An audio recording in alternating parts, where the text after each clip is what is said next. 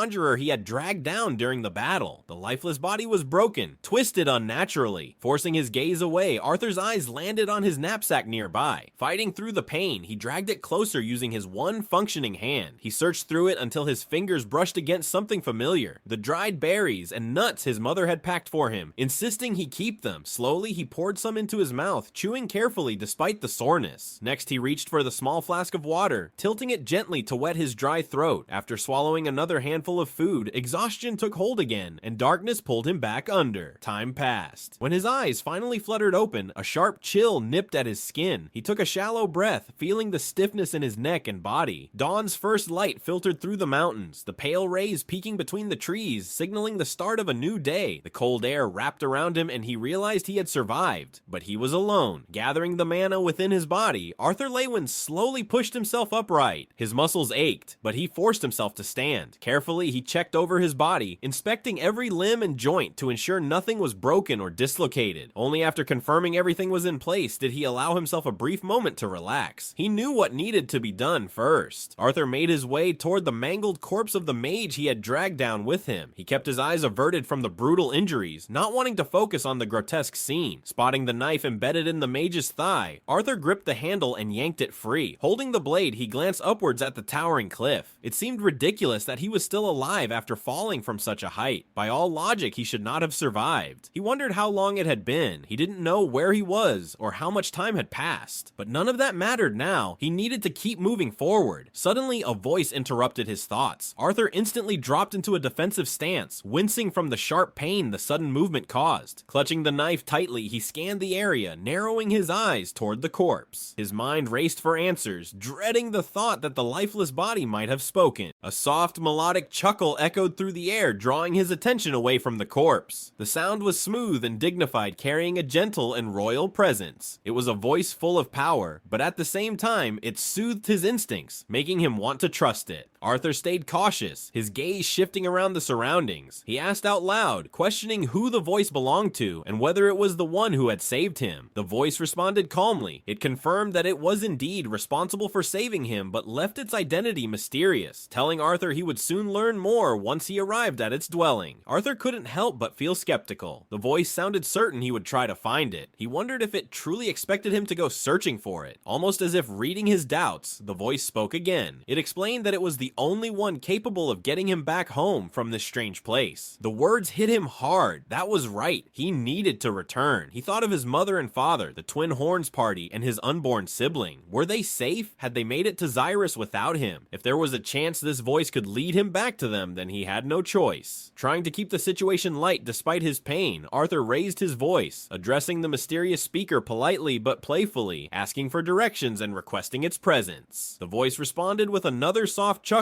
amused by his tone. It acknowledged his quick wit and revealed something else. It was not a mister. It was a lady. Without warning, Arthur Leywin's vision shifted. It felt as if his sight zoomed out, rising higher until the landscape beneath him became clear. From above, he watched as the terrain stretched out in every direction. Then, his focus narrowed to a specific location, glowing faintly about a day's journey to the east. The glowing spot marked itself clearly before his vision returned to normal. The voice spoke again, calm yet firm. It advised him to depart immediately, warning that travel would be far safer during the daylight than at nightfall. Without hesitation, Arthur grabbed his knapsack and began moving. He settled into a steady trot, heading toward the place the voice had shown him. As the hours passed and the sun climbed higher, Arthur's body gradually recovered. The sharp pains that had racked his muscles earlier had now dulled to a few lingering aches. His breathing steadied and his steps became easier. Still, thoughts churned in his mind. Arthur kept wondering, what kind of magic had this voice used to save him from such a deadly fall? How could she have even known he was falling at that exact moment? And more importantly, why had she saved only him and not his mother as well? The more he tried to piece it together, the more questions surfaced without answers. Each possibility only led to more confusion. Hours later, his throat burning and dry from thirst, Arthur suddenly caught the faint sound of running water. Following the sound eagerly, he soon found a narrow stream winding through the trees. Relief washed over him. He didn't hesitate for a second. His body was filthy, his face and neck still stained with vomit, and his clothes clinging to him, torn and coated with dirt. Without thinking, Arthur sprinted straight to the stream and jumped in, splashing water everywhere. He scrubbed himself thoroughly, determined to wash away the filth. Once clean, he stripped off his his tattered clothes and gave them a rough cleaning in the stream. Spreading them out across a sunlit rock, he left them to dry, feeling refreshed for the first time in days. But just as he relaxed, the familiar voice returned. It commented softly, almost teasing, on how carefree he seemed, observing his actions. Instinctively, Arthur's hand shot downward to cover himself as he hunched over, flustered by the sudden reminder of his exposed state. The voice's playful tone didn't stop. It remarked that there wasn't much to see, clearly amused at his embarrassment. Arthur could practically feel the voice smirking at him, which only made his face heat up more. His pride stung a little. He wanted to argue, to explain that his body was still undeveloped because of his age, but he bit back the words. Instead, he focused on quickly getting dressed, ignoring the voice's gentle laughter. The voice softened, offering a light apology, but Arthur kept his composure, forcing himself to calm down. He reminded himself silently, he was a king, and a king must always stay calm no matter how irritating the situation. Arthur Leywin continued his journey, moving steadily. The stream he had found earlier had given him enough water to fill his water skin, and the berries he'd eaten satisfied his hunger for the time being. Water wouldn't be a problem for now, and that allowed him to focus solely on reaching his destination. As he walked, he thought carefully about where he might be. He knew he had fallen off the mountain toward the east. That meant he should be near the Elves' domain. Yet strangely, the thick fog that usually covered the forest of Elshire was nowhere in sight. The air was clear, with no sign of the dense mist the elven forests were famous for. His earlier fears about wandering into the beast glades had begun to fade. So far, he had only come across harmless small animals. It puzzled him, though. For a place that felt so rich with mana, it was odd that no mana beasts appeared. Normally, beasts thrived in such energy-filled lands. Still, Arthur couldn't afford to waste time. As much as he wished he could stay longer and absorb the powerful mana around him to grow stronger, his priority was clear. He had to return to his parents. His thoughts darkened as he remembered his mother's pregnancy. If his parents thought he had died, the stress alone could put both his mother and the unborn child in danger. That was something he couldn't allow. But a more frightening thought lingered. Were his parents even still alive? Pushing those fears aside, Arthur finally reached the place the voice had directed him to. Yet, as he scanned the area, all he could see was a group of rocks clustered beneath the shade of some trees. There was nothing unusual about them at first glance. Then, the voice echoed confidently in his mind, acknowledging that he had made it safely. Arthur's eyes kept searching. He noticed two large rocks leaning against each other, creating a narrow opening between them. It seemed like nothing more than a small crevice, barely wide enough for a grown person to fit through. The voice spoke again, instructing him to enter through the crevice, but to first strengthen his body with mana before doing so. Arthur's heart lightened at the thought. Soon, he would be able to return to his mother and father. Without a second thought, he channeled mana through his body, reinforcing his muscles and bones, and slipped easily into the gap between the rocks. But the moment he passed through, everything shifted. Instead of stepping forward onto stable ground, Arthur felt his body drop. There was nothing beneath his feet. He plummeted down into darkness, the ground vanishing as he fell. The voice had never mentioned this part, that he would be taking a sudden vertical fall. Realization hit him mid-fall. She must have told him to use mana precisely because of this. He gritted his teeth, but still, the fear was unavoidable. His lungs gave out, and his screams echoed loudly, the sound of a frightened 4-year-old child falling deeper and deeper into the unknown. The fall seemed endless. Minutes passed, but eventually, Arthur noticed a faint light glowing below. It grew brighter as he descended, guiding him toward the bottom. Finally, his feet hit solid ground, hard. The force of the impact jolted up through his legs, shooting pain into his back. His body couldn't handle the landing, and he dropped onto his bottom, groaning from the shock. Slowly, he pushed himself upright, his breathing heavy. Before he could gather his thoughts, a voice resonated clearly around him. For the first time, the voice spoke to him directly, face to face. Arthur stood frozen as his eyes locked onto the figure before him. In front of him stood a creature beyond imagination. Towering high, easily more than 3 stories tall, it loomed like a monster from a nightmare. No matter how hard he tried, Arthur's brain refused to fully process what he was seeing. Even after living 2 lives, nothing could have prepared him for this. The creature noticed his shocked expression and made a small comment about how Arthur's mouth was hanging wide open, warning that bugs might fly inside. Startled, Arthur quickly closed his mouth but remained speechless. His mind was still reeling, trying to grasp what kind of being was standing before him. Without much ceremony, the giant creature reached down and gently took Arthur's small hand in its enormous clawed fingers. The creature explained that it would take time to open a dimensional rift strong enough to send Arthur home. Until then, he was told to stay there and wait patiently. The creature mentioned there were special roots growing in that place, enough to keep him fed until the task was finished. Arthur, gathering himself, stood and gave a respectful bow, quietly thanking the creature for all it had done and what it still planned to do for him. Afterward, Arthur wandered nearby. His eyes caught sight of some glowing fruits and berries scattered in the dim light. Curious, he reached toward one and studied it closely, but as he stared, his vision blurred. The reflection inside the berry shifted, showing him something familiar. Himself, alongside his mother and father. They were laughing together, their faces warm and full of joy. For a brief moment, the memory wrapped around him like a dream, but he shook his head quickly, trying to push away the longing and focus back on the present. Just as he tried to snap out of it, Arthur felt a poke on his back. He turned around, momentarily startled, to see the towering creature behind him again. It pointed out another berry nearby, suggesting that one tasted better. Arthur blinked, a little embarrassed, and looked down to find the berry he had been holding had burst in his hand. Moments later, both Arthur and the creature sat together side by side. The atmosphere felt calm. Arthur munched quietly on the berries, slowly adjusting to the surreal situation. His fear of the creature's monstrous appearance was beginning to fade. Finally, breaking the silence, Arthur spoke up, addressing the question that had lingered in his mind. He asked politely if there was a better way to refer to the creature, now knowing she was a lady. The creature answered, giving her name, Sylvia. Hearing the name made her seem a little less intimidating. Arthur hesitated for a moment before asking if she would mind answering a few questions. Sylvia responded kindly, assuring him that while she might not be able to answer everything, he was welcome to ask. Sitting there, Arthur felt his tension ease. The shock from before softened, and the fear had turned into curiosity. Now, with the initial fear of Sylvia's appearance behind him, he prepared to ask all the questions that had been building up since the moment he woke up after the fall. He wanted to know everything. Where exactly this place was, why Sylvia was here all alone, where she had come from, how she had gotten the wound across her body, and most of all, why she had chosen to save him. Sylvia listened calmly and began to answer. She explained that this place was a narrow hidden zone, lying quietly between the dangerous beast glades and the mystical forest of Elshire. No one knew of this place's existence because she had been warding off anyone who came too close. Though she admitted such cases were rare to begin with, Arthur was the first person who had ever managed to step into this domain. Hearing her words, Arthur gave a small chuckle, awkward but sincere. He told Sylvia she could call him Art, the name his family used for him. It felt warmer, more familiar. Sylvia accepted the name without hesitation and moved on to answer his next question. She told Arthur she was alone, simply because she had no one left. Many enemies still hunted her, enemies who desperately wanted something she carried. Her last battle with them had left her with the deep wound across her body, one that hadn't yet healed. As for why she had saved Arthur, Sylvia admitted she did not fully understand herself. Maybe it was because she had been touched by his courage and sacrifice, or maybe it was because the long loneliness had become too heavy to bear. She couldn't be sure. Sylvia then gently excused herself for the night, explaining that her wound needed rest so she could continue working on the dimensional rift to send Arthur home by morning. Arthur nodded quietly, wishing her good night, but as Sylvia's large figure, still covered in dark armor, walked away, Arthur couldn't help but notice how lonely she looked. Despite her size, strength, and power, there was something heavy in her presence, something weighed down by solitude. Just as she was about to disappear into the shadows, Sylvia stopped and turned slightly. She told Arthur one last thing. Though her sight could not perfectly reach wherever they had gone, she could still sense that his family and friends were safe. She wanted him to know that, in case he had been wondering. The words hit Arthur like a wave. Safe. They were safe. All at once, the tight grip in his chest loosened. Relief flooded through him. Tears welled in his eyes, sliding down his cheeks quietly. He whispered his gratitude, thanking Sylvia from the bottom of his heart.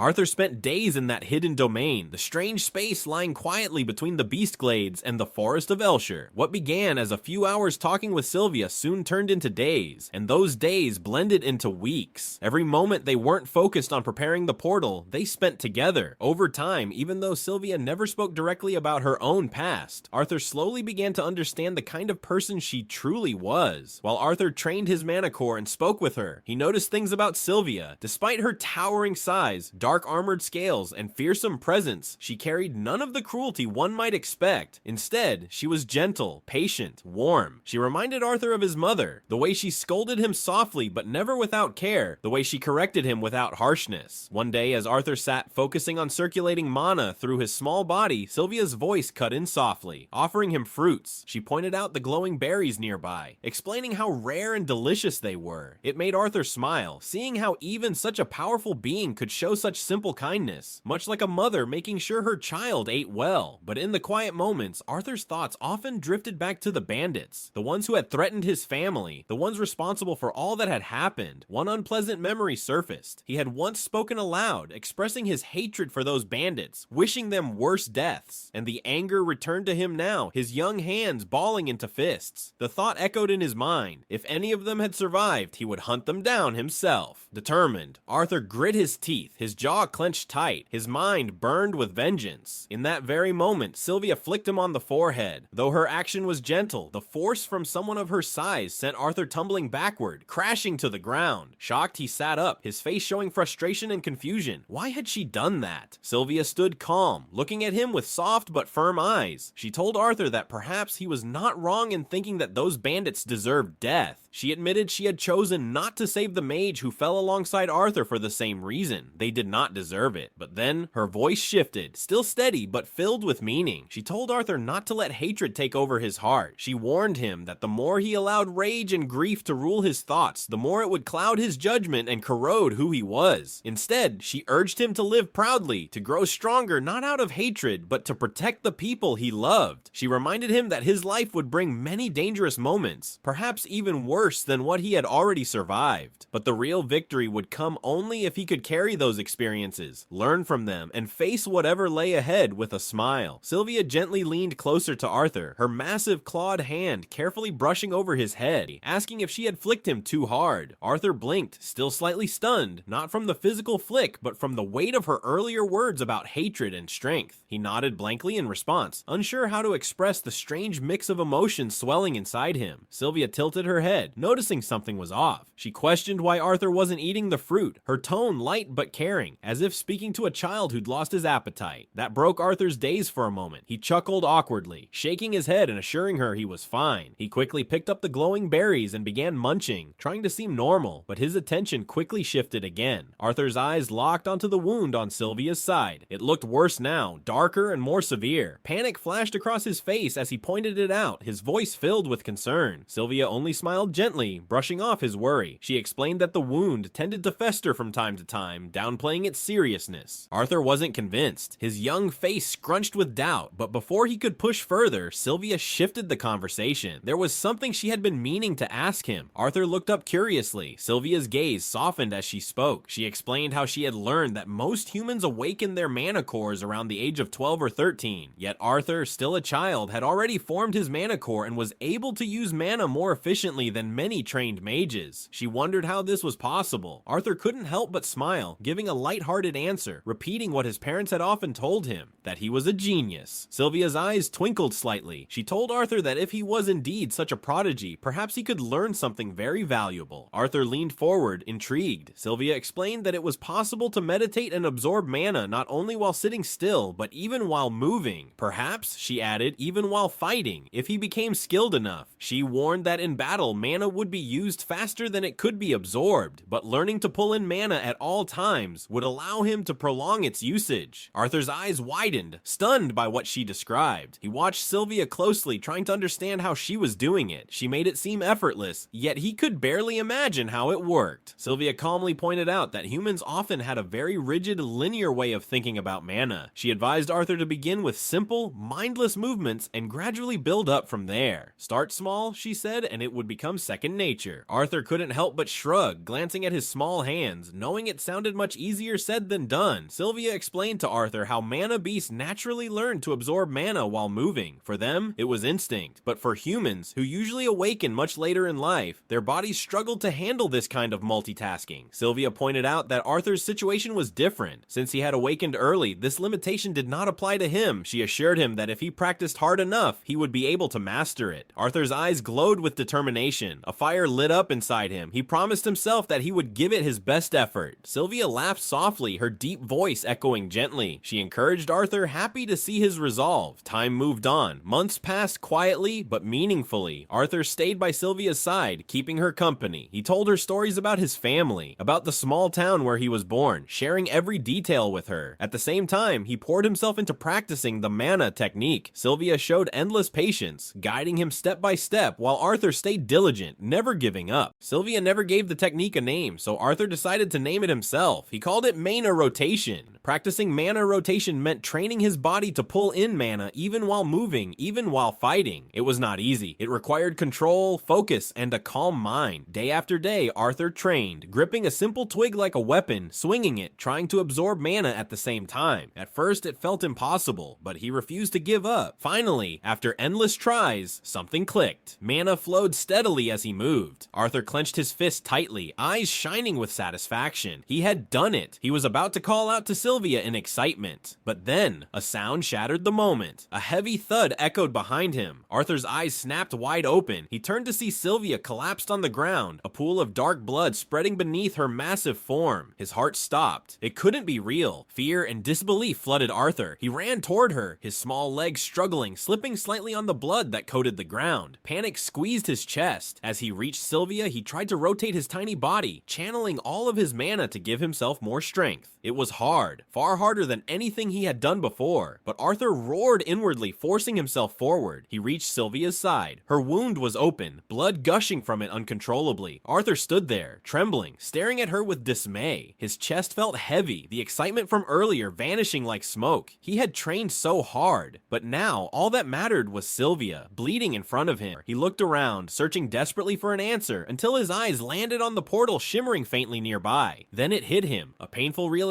that struck like lightning. Arthur froze, suddenly understanding. All this time, Sylvia had been weakening. Because she was creating the portal, every bit of her strength was going into it. Every moment she spent building it, her life slipped away piece by piece. She was sacrificing herself for him, so he could return to his family. Arthur dropped to his knees, the weight of it crushing down on him. His breath hitched as the truth settled in his chest like a heavy stone. Tears streamed down his face uncontrollably. His throat tightened, his small fists clenched, trembling. It was getting worse because of him. Arthur's eyes blurred with tears as he stared at Sylvia. She stood there, calm despite the blood and pain, managing a small, tired smile. She could see in his eyes that he understood now. That realization broke something inside him. Tears poured harder. He couldn't stop them. He felt helpless, angry, lost. Arthur cried like the child he looked like on the outside, but deep inside, the sorrow was heavier than anything he had felt before. Sylvia watched him silently, her expression soft despite her exhaustion. She waited until Arthur calmed just enough to hear her. She told Arthur gently that they didn't have much time left together. She didn't want their final moments to be wasted with him blaming himself. But Arthur's heart screamed inside. How could he not blame himself? She was giving up her life to send him back to his family. How could he ever be okay with that? Sylvia's voice was calm, filled with peace. She told Arthur that he was doing her a favor, allowing her to leave this lonely, forsaken place a little sooner. Arthur's sobs shook him as he looked up at her, barely able to speak through the tears. His voice cracked, calling out her name, filled with pain. Sylvia gave a faint smile. She commented lightly, almost playfully, that her name didn't quite fit her current form, did it? As soon as her words ended, something incredible began to happen. A radiant golden light burst forth from Sylvia's body. The glow lit up the cave like the sun, forcing Arthur to shield his eyes. Her scales started peeling away, breaking apart one by one. Bright white wings unfolded behind her, spreading wide, glowing brilliantly. The dark, heavy air of the cave seemed to lift in an instant, replaced by something powerful and divine. Arthur struggled to focus through the blinding light. When he looked again, the figure standing before him had completely changed. Sylvia's titan-like form was gone. In her place stood a massive dragon, even larger than before. From the tip of her snout to the end of her tail, her entire body shimmered with a pearl-white coat of radiant scales. She looked magnificent, majestic, like a being far above this world. Arthur's mind was frozen in disbelief. The kind and patient Sylvia, the figure he had spent months with, was not just a manhwa beast. She was a dragon. He couldn't comprehend it. His thoughts scrambled to process this truth, but there was no time to react. Sylvia explained her situation. She revealed that she had to use her original form to finish the portal. Now that her disguise had dropped, others would soon come for her. There was no time left for hesitation or questions. Without delay, Sylvia unfolded one of her bladed wings. Beneath it, she revealed a translucent translucent, rainbow-colored stone the size of 2 fists. Its surface shifted with countless colors, casting a soft but overwhelming glow. Arthur stared at it, unsure, his hands trembling as he reached out. The stone didn't feel heavy, but holding it made him feel like the weight of the world rested on his small body. Sylvia continued, instructing Arthur on what he must do. The stone had to be protected at all costs. No one should know he carried it. Most wouldn't recognize it, but its aura would draw attention. As she spoke, Sylvia plucked a feather from her wings with her sharp claw and handed it to Arthur. He wrapped the stone with the feather, feeling the aura lessen slightly. Arthur looked up at her, confusion still swirling inside him, but before he could question more, Sylvia lowered her snout gently to his chest. A surge of energy passed from her to him. His body reacted instantly. Purple light flared in his eyes, golden markings burned across his hands, and his clothes tore apart under the force. His mana core pulsed wildly, and his body trembled uncontrollably. He gasped, unable to comprehend what she had done. Sylvia's chest bled heavily, her strength fading fast, but she smiled faintly at Arthur, her gaze still soft. She told him again, everything would reveal itself in time. Arthur's breathing was heavy. He noticed her eyes dimming, exhaustion written across her face. Concern filled his heart, but Sylvia's focus remained sharp. She told him she would now open the portal. It wouldn't send him directly home, but somewhere near humans. It was the best she could manage. Arthur's heart sank. Was this really how it would end? Would he really be leaving her behind? Before he could process it, the cave shook violently. A deafening explosion echoed through the space. Arthur's head whipped upward as the ceiling of the cave shattered. Massive debris fell, dust filled the air, and the light from the portal flickered. As the dust slowly cleared, a dark figure appeared in the gap above. The figure's gaze remained fixed on her as he spoke, commanding her to surrender. She had already caused enough trouble by hiding for so long. If she submitted now, their lord might even grant her healing, offering relief from the wound that continued to bleed from her chest. Arthur remained hidden beneath Sylvia's wings, his breath caught as he observed the interaction. The realization that this figure shared Sylvia's origins only deepened his confusion. Then, without warning, the world around him changed. Everything beyond Sylvia and himself seemed to freeze in place. Colors inverted unnaturally, twisting reality into something distorted and surreal, as if time itself had been altered. Sylvia's voice broke the unnatural stillness, carrying a confession. She admitted that the delay in the transportation spell had not been accidental. She had prolonged it intentionally, just to spend more time with him. Her words hung heavily in the silence, and Arthur could do nothing but stand frozen. His throat tightened, his eyes brimming with unspoken emotions. Blood continued to seep from Sylvia's chest, yet her expression remained steady, filled with something far deeper than pain. She did not ask for forgiveness. Instead, she made one final request, one that she called selfish. She wished for him to call her grandmother, just this once. Arthur's hands trembled as they tightened around her wings, his entire being consumed with desperation. The reality of what was happening pressed down on him, and he refused to accept it. His mind grasped at any solution, any way to change what was unfolding. He tried to reason with her, insisting that time itself had stopped, that they could escape together. There was still a chance. They could still leave this place together, but Sylvia only smiled. A tear slipped down her cheek, filled with the weight of unspoken emotions. She had already accepted her fate. Then, with a final act of quiet resolve, she pushed him toward the portal. Arthur's body lurched backward as the force of the magic swallowed him. His hand shot out, reaching desperately for her, his voice tearing through the air in one last cry. As the portal dragged him away, his trembling voice carried the name she had longed to hear. The word escaped him, Grandma. As Arthur disappeared into the swirling energy of the portal, a single tear rolled down Sylvia's face. Her voice, barely above a whisper, carried the last of her strength, a quiet farewell, a final expression of love.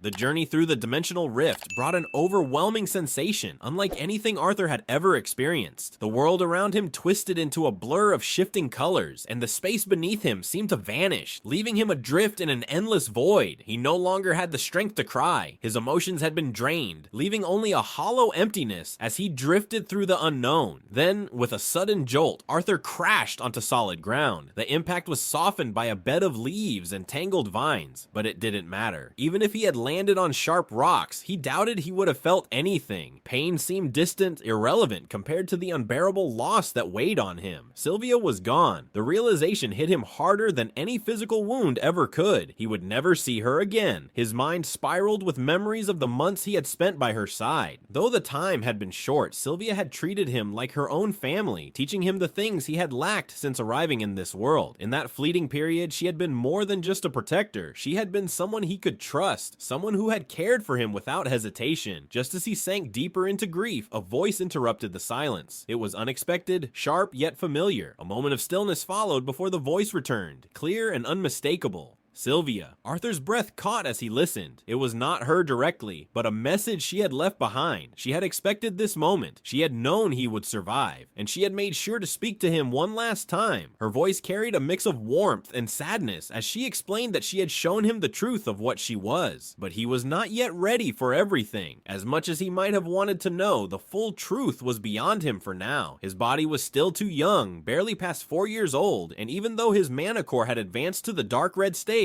he was not strong enough yet. As a parting gift, Sylvia had left something within him, a fragment of her unique will. His future as a mage would depend on how well he could use it. This was her way of ensuring that he would grow, that he would have the strength to face what lay ahead. But Arthur did not want a gift. His heart ached with the overwhelming need to have her back instead. No magic, no power could replace what he had lost. Yet Sylvia's voice continued, as if she could anticipate his sorrow. She acknowledged the emotions he must have been feeling, the grief, the anger, the guilt, but reminded him of what was most important. He had a family to return to. He had a purpose to fulfill in this life. More than anything, she wished for him to embrace his childhood, to find joy in the innocence of his youth, and to grow into someone his parents and she could be proud of. Her final words held a promise. When his mana core surpassed the white stage, he would hear from her again. Only then would she explain everything. Until that day, this was goodbye. As the message faded, one last revelation struck Arthur. Sylvia had called him by a name from his previous world, a title he had left behind. She had known the truth about him all along. Even after Sylvia's voice had faded, the questions remained, pressing into Arthur's mind. How long had she known his true identity? How had she even discovered it? There were no answers, only uncertainty. But one thing was clear. If he spent this life focusing only on training for revenge, he would be no different from who he was in his past life. This life had to mean something more. He had to move forward, but first he needed to figure out where he was.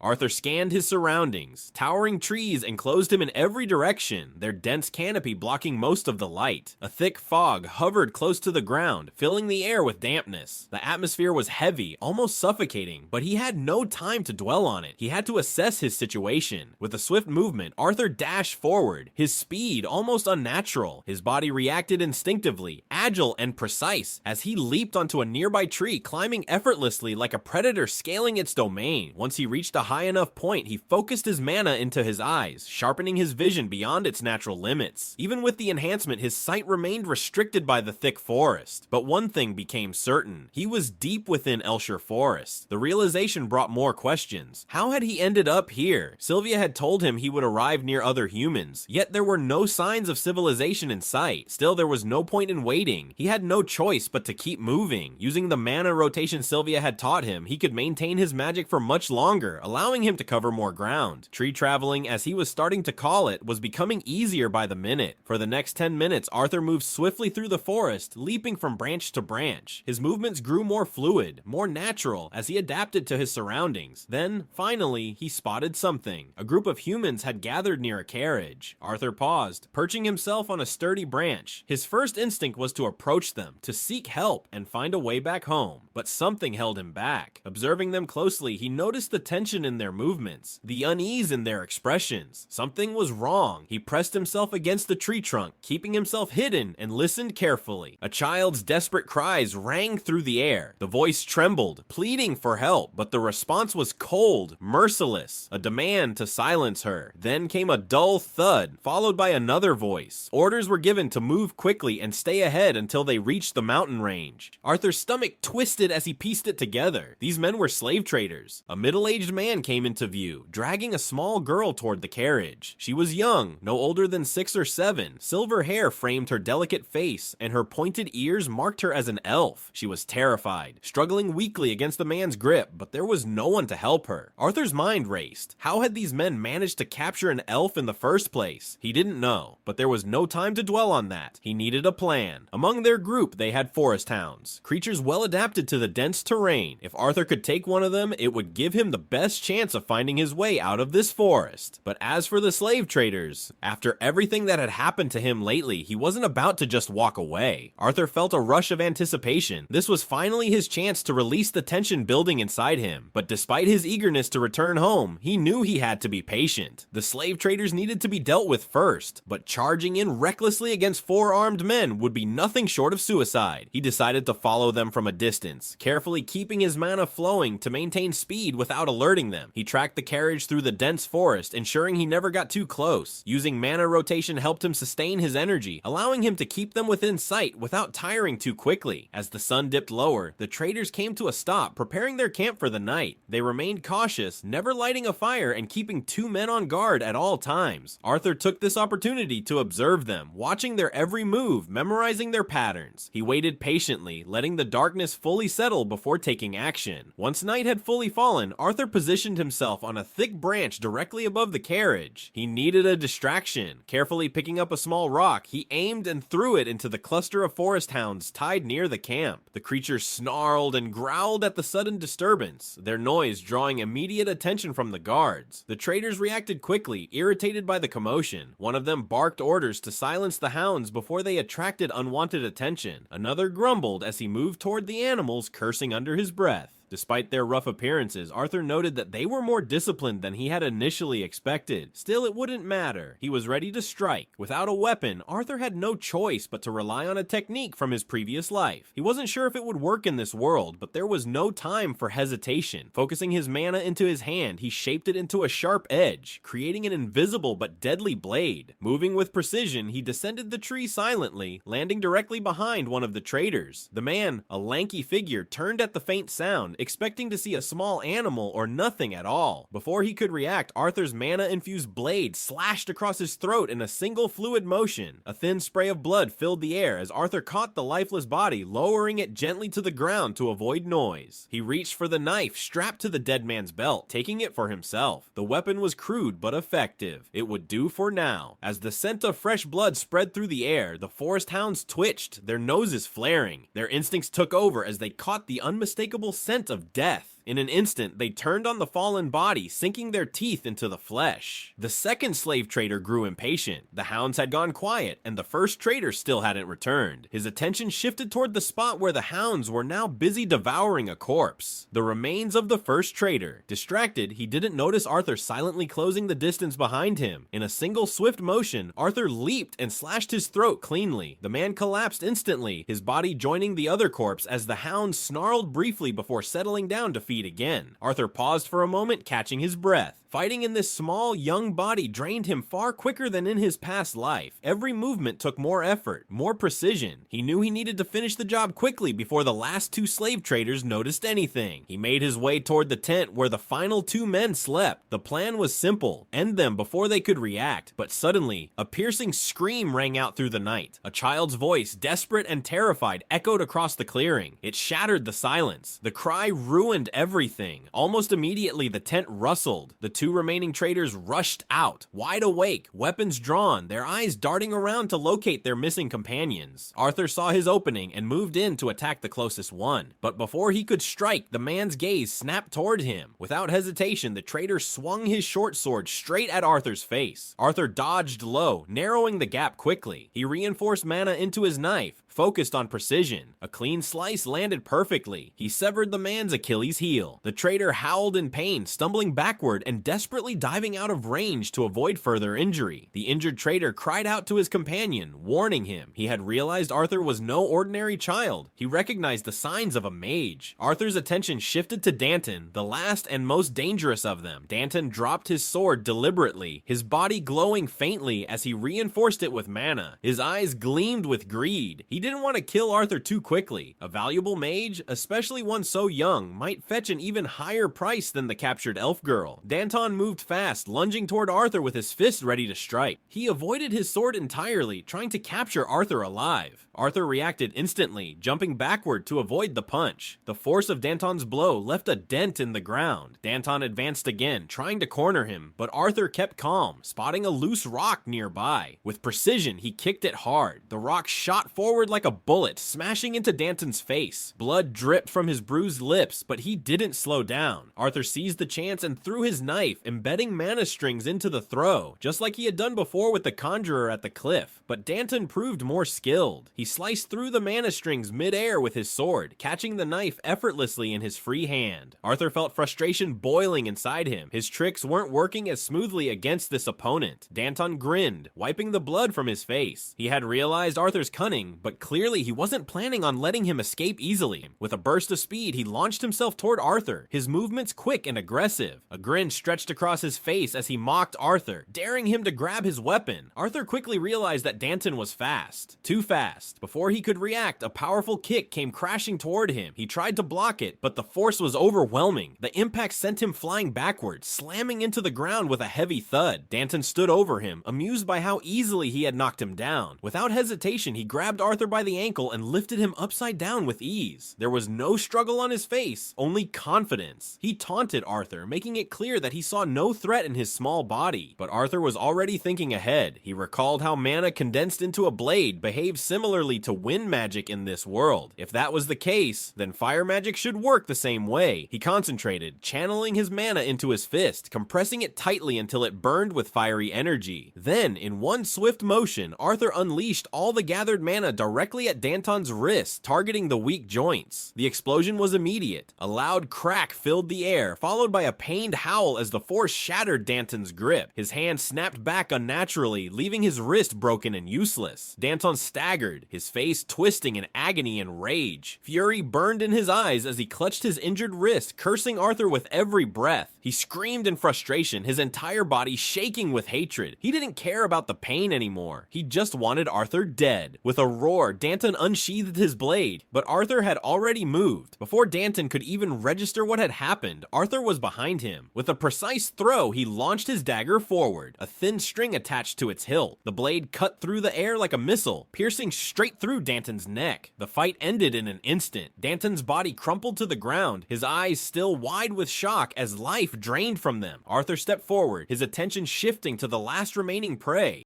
George was trembling as fear overtook him. His lips quivered as he begged for his life. But Arthur's expression remained cold. He stared at George, his eyes sharp with the same merciless glint that Danton had shown to his victims. He knew the kind of man George was, the kind who had never hesitated to take the life of someone weaker. And now, that same fear had turned against him. George barely had time to react before his body collapsed lifelessly. The hounds wasted no time, their instincts driving them to tear into his flesh, just as they had done before. The eerie silence that followed made it clear someone else had been listening. Arthur turned toward the carriage, where he had left the elf girl locked away. Climbing onto the back, he found her curled up in the corner, her small frame shivering in fear. Arthur stepped closer, his voice steady as he spoke to her. She was safe now. It was time for her to go home. It took a long time before the little elf girl finally calmed down. Arthur could understand why. Being kidnapped would be terrifying for anyone, let alone a child. She seemed only slightly older than him, yet the fear in her eyes made her look so much smaller. After some time, she changed into a different outfit inside the carriage. When she was done, she let Arthur know it was safe to look. Slowly, he lifted the veil that had been covering his eyes, and for a moment, he was caught off guard. Her gleaming teal eyes sparkled beneath long, fluttering lashes, their almond shape giving her an otherworldly beauty. Her small nose was still red from crying, a color that matched her soft, rosy lips. Even with the traces of fear and sadness on her face, she looked beautiful. She expressed her gratitude with a bright smile, but Arthur didn't linger. He turned away, giving a brief farewell before starting to leave. However, just as he was about to step away, he felt a small hand clutching his shirt, stopping him in his tracks. The elf girl refused to let him go. Her voice trembled as she admitted her fear, begging him to stay. She questioned how he could abandon someone as small and helpless as her in the middle of the forest. Arthur sighed, trying to reason with her. He explained that he needed to return home as well, and assured her that the men who had kidnapped her wouldn't come him back. Besides, elves were supposed to be safe in these woods. He tried to loosen her grip, but she only shook her head in denial. She didn't want to be left alone. She then explained that while adult elves could scare off the beasts of the forest, children weren't as lucky. Her parents had told her that creatures like hounds or tree golems wouldn't hesitate to attack someone as young as her. Arthur let out a frustrated sigh. He knew he couldn't just leave her like this. He asked if she knew how far her home was from here, but she had no idea. Realizing that there was no other choice, Arthur told her to stay put. The girl's expression shifted, panic flashing in her eyes as she thought he was abandoning her. But before she could protest, he reassured her that he was only leaving to gather supplies. If their journey turned out to be long, they would need provisions. Hearing this, the girl's fear melted away. A small smile formed on her face as she nodded in agreement. Arthur instructed the young elf girl to stay inside the carriage. He didn't want her to witness the mangled bodies of the slave traders scattered outside. Even for him, the sight of the bloodied, broken corpses was unsettling. It was something no child should see. With the girl safely waiting inside, Arthur moved around the wreckage, gathering anything useful. He salvaged food, water, and supplies, knowing neither of them could predict how long their journey would be. They would have to travel carefully, unsure how far they were from her home. Arthur also considered the return trip. Unfortunately, taking the carriage wasn't an option. It would only attract attention. A lone carriage in this condition would stand out like a beacon, and they couldn't afford that. He sighed inwardly. A part of him hoped the elves had some means of helping him get back to the human kingdom after escorting the girl home. Once everything was ready, Arthur returned to the girl waiting quietly inside the carriage. He held out a bundle of clothes he had found during his search. They appeared to belong to her. Simple garments, light but comfortable enough for travel. He handed them to her and also gave her a cloak to wear over them. The nights would be cold and she would need the warmth. The elf girl's face lit up with a soft, grateful smile as she accepted the clothes. Arthur gently patted her head, offering her a small, reassuring smile in return. With everything settled, he told her it was time to head home. They began walking together, following the vague direction the girl had pointed out earlier. The dense forest surrounded them, its shadows long and deep, but Arthur kept his senses sharp while making sure to keep the girl close. As they walked, Arthur took the chance to learn more about the girl beside him. He asked her name. She answered quietly, telling him she was Tessia Aerolith. Tessia looked at him curiously, asking how he had ended up deep in Elsher Forest, so far from the human lands. Arthur didn't go into detail. Instead, he kept his answer simple, explaining that he had been separated from his family. Tessia seemed satisfied with the answer, but quickly guessed that he had come from the human kingdom. Arthur nodded, confirming it without elaboration. Curious about her life, Arthur asked what it was like living in Elenoir. Tessia's face brightened as she spoke about her time there. She explained that she spent most of her days with her caretakers and grandfather since her parents were often busy with their duties. Arthur listened with interest, then shared his own thoughts. He mentioned that once he awakened, he would likely be assigned a mentor to train under, something he was excited about. Tessia found the concept intriguing and remarked that Elenoir's education system seemed more fair if every awakened individual received a private mentor, but the complexity of her own words seemed to confuse her and she stumbled over the term. Arthur chuckled to himself and dismissed it, saying it was nothing important. As time passed, the sun bathed the sky in a golden light, signaling the approach of evening. Their meal was ready and they sat down to eat together. While they shared their food, Tessia's expression became more serious. She turned to Arthur and hesitantly asked about the men who had kidnapped her. Arthur knew the truth was not something she needed to hear. Instead, he vaguely told her that those men had run into an unfortunate accident. Tessia seemed to process his words carefully before voicing another concern. She wanted to know if they would come looking for her again. Arthur met her gaze and assured her with confidence that she would never have to see them again. Hearing this, Tessia's tension faded and she smiled warmly. With a grateful heart, she thanked Arthur for everything he had done for her. As their conversation continued, the night slowly settled around them. The air grew cooler and the darkness stretched across the forest. Arthur turned to Tessia and told her she should get some sleep. However, Tessia hesitated, looking at him with concern. She wanted to know what he planned to do. Arthur reassured her that he would stay outside and keep watch. With a small nod, Tessia went inside the tent. Arthur remained outside, wanting to use this time to understand the mysterious will that Sylvia had left him. But before he could focus, Tessia suddenly peeked out from the tent. Her voice carried a mix of hesitation and worry as she asked if he was sure he didn't need to rest too. Then, as if trying to justify her words, she mentioned that her grandfather had warned her never to share a bed with a boy, but she assured Arthur that she wouldn't tell anyone. Arthur simply responded that he wasn't sleepy, trying to put her at ease. Tessia remained quiet for a moment before quickly adding something else. She pointed out that beasts in the forest were more likely to appear if they saw him out there alone, recognizing him as just a child. For their safety, she reasoned, it would be better if he stayed inside the tent instead of remaining exposed outside. Arthur nodded in agreement, understanding that she wanted him nearby. Without further argument, he stepped inside the tent and settled in. Tessia, still trying to act as though she wasn't scared, muttered that it wasn't because she was afraid. Arthur let out a small sigh, telling her to sleep. A few moments passed in silence before Tessia shifted slightly. Then hesitantly, she peeked over her shoulder and asked if she could hold onto his shirt. Arthur turned his head and saw the slight trembling in her small frame. In that moment, he was reminded of just how young she was. Everything she had gone through, the kidnapping, the separation from her family, the uncertainty of whether she would ever see them again, had been terrifying. She had tried to stay strong, but deep down, she was still just a child seeking comfort in an unfamiliar place. Arthur glanced at the elf girl resting beside him. She had suffered much. Seeing her peaceful face now, Arthur silently wished she could rest well. Time passed quietly. Eventually, Arthur's eyes fluttered open on their own. For a few seconds, he struggled to recall exactly where he was. Slowly, his surroundings came back to him. The days blended into each other. The unfamiliar trees stretched endlessly, and the only signs of progress were the shifting shadows and the sun's position overhead. After the initial desperation and terror had faded, it was clear Tessia didn't quite know how to interact with him. Arthur, on the other hand, found himself weighed down by his own thoughts, the constant worries about his family, the pressing urge to return home. His mood remained tense. But what truly made the journey almost unbearable was the sharp, agonizing pain radiating from his mana core. It struck without warning, sharp and hot, leaving his heartbeat quickening every time it surged. He did his best to hide it, but the strain gnawed at him. One day, as they walked in silence, Arthur clenched his chest when the pain hit again. Tessia noticed his sudden stiffness and glanced at him, her eyes wide with concern. She asked softly if he was all right. Arthur managed a weak nod and told her he was fine, but the truth weighed heavily. The first wave of pain had come on the third night of their journey. They were resting inside the small tent. Then, without warning, a burning ache burst from Arthur's sternum, spreading outward like fire. It vanished after a few agonizing seconds, but left him shivering in its wake. He had no idea when it would strike again. By the fifth day, the forest thinned slightly. The morning air was clear, and Arthur asked Tessia if she recognized how far they were from Eleanor. Tessia's face lit up suddenly. She darted to a crooked tree nearby, explaining that she had visited this tree with her grandfather before. Relief sparked in her eyes. But before either of them could relax, the sound of low growls broke the peace. Behind them, two large hounds emerged from the shadows, their fangs bared, ready to pounce. Arthur's eyes sharpened. He quickly drew his knife, throwing it with precision. The blade whistled past the hounds, startling them just enough to make them hesitate. Arthur's gaze darkened, and a pulse of mana flared from his body. The hounds' eyes widened, fear rippling through them as they backed away. Without a sound, they turned and bolted into the forest, tails tucked. Both Arthur and Tessia let out relieved laughs, the tension easing for a moment, but just as quickly as the laughter came, Arthur felt the burning pain in his chest again. His smile faded as he clutched at his sternum, trying to steady himself. The pain was coming more frequently now. Arthur bit down his frustration, wondering if he should mention it, but stopped himself. Tessia would only worry. Later that evening, as the sky darkened, they made camp once again. Arthur's body felt heavy, his strength slowly drained from within. He lay down, exhaustion wrapping over him like a blanket. Before sleep took him, he felt something soft placed over him, Tessia gently covering him with a blanket of her own. The next day, their journey continued as usual. Each step felt heavier than the last, but neither Arthur nor Tessia showed signs of giving up. Days passed by quietly, and as they moved deeper into the forest, Tessia began recognizing more and more of the indistinguishable surroundings. Trees that looked the same to Arthur seemed familiar to her eyes. Still, their pace had noticeably slowed. Tessia's small body could no longer keep up with the constant travel, exhaustion creeping into her every step. Arthur, though reinforcing his body with mana, found the growing pains in his chest becoming sharper. No matter how much effort he put into hiding it, it was becoming harder to mask from Tessia's worried glances. As they walked, Tessia's voice suddenly broke the silence. She had been thinking about something. Her words carried a hesitant curiosity. She wanted to know if, since they had become close friends during this long journey, she could call Arthur Art like his family did. Arthur didn't mind and answered simply, but Tessia seemed to expect more. Seeing her face, Arthur playfully exaggerated, saying he would be honored if someone as noble as Tessia Erlith addressed him so familiarly. Irritated, Tessia accused Arthur of speaking weirdly like an old man again. Arthur smirked and teased her in return, calling her a crybaby who couldn't even pee without him nearby. Eyes closed, ears shut. Annoyed, Tessia pulled his cheeks and yelled at him to shut up.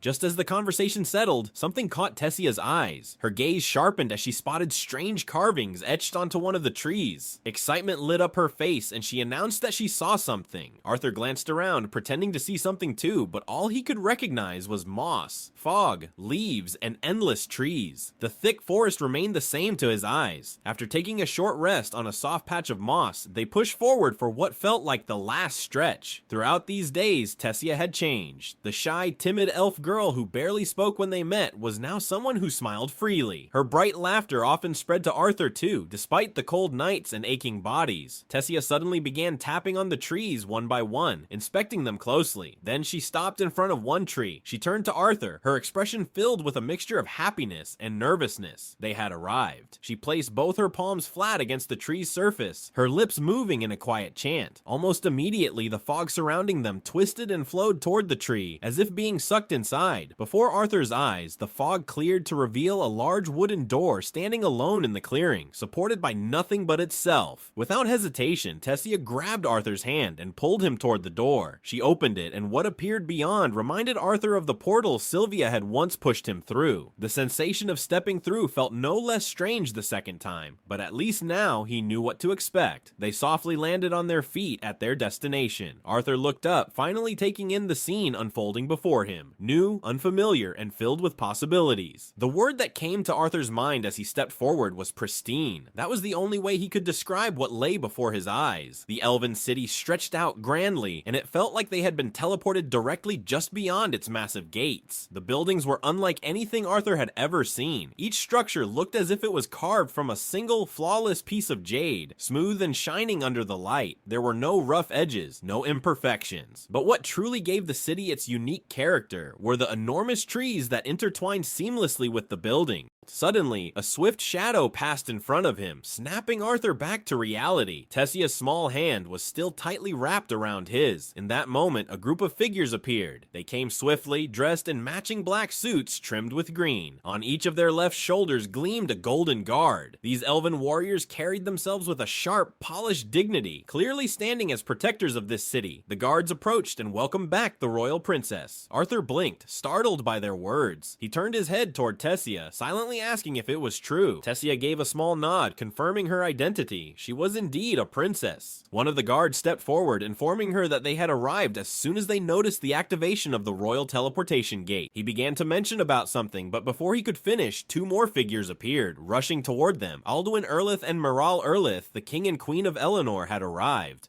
Standing slightly behind them was another figure, Varian Erlith, Tessia's grandfather, a name Arthur knew well, a name written in every history book. Varian Erlith, the former king of Eleanor, the leader who had commanded the last great war against the humans of Sapen Kingdom. His presence carried weight and history. Arthur turned back to Tessia just in time to see her expression soften. Her lips trembled and tears formed in her eyes. She looked like a child who had finally found her way home. Arthur gently released her hand, giving her a light push toward her family. Without hesitation, Tessia ran forward. She threw herself into her mother's arms. Both of her parents broke down, their sobs filling the air. They knelt on the ground, their faces buried into their daughter's small shoulders. As Arthur stood among the elves, he couldn't help but wonder if his own mother and father would react the same way when they finally saw him again. Alduin, the king of Eleanor and Tessia's father, turned to Arthur. His words were filled with gratitude as he thanked Arthur, not just as the ruler of the elves, but as a father. He acknowledged the kindness Arthur had shown in ensuring his daughter's safe return. As a small gesture of appreciation, he invited Arthur to accompany them to their home, offering him a place to rest before discussing what had happened. But Arthur could sense the weight behind Alduin's words. The tone was gentle, yet his eyes made it clear. This was not merely an invitation, it was an order. Understanding this, Arthur respectfully bowed and accepted, acknowledging the honor of the offer. Just as he was about to follow behind them, Tessia suddenly appeared beside him once more, grabbing his hand with a bright expression. The surrounding elves, who had been watching the entire scene unfold, looked visibly surprised at her behavior, but Tessia paid no attention to them. With excitement in her voice, she told Arthur there was so much she wanted to show him. As they walked, Arthur's mind wandered, trying to imagine what kind of home Tessia lived in. She was a princess after all, so he expected to see an enormous and extravagant castle. However, what stood before him was not what he had imagined. Instead of a traditional castle, an enormous tree loomed ahead. Its Its trunk was so wide that it would take hundreds of people just to encircle it. The surface of the tree looked as though it had undergone some kind of petrification process, giving it the appearance of smooth white stone rather than bark. The sheer size and structure of it made it clear this was no ordinary tree, this was the royal palace of the Elves. Stepping through the front doors, Arthur was once again struck by its grandeur. The interior was just as breathtaking as the exterior, with intricate designs that blended nature and elegance seamlessly. He couldn't help but sigh inwardly.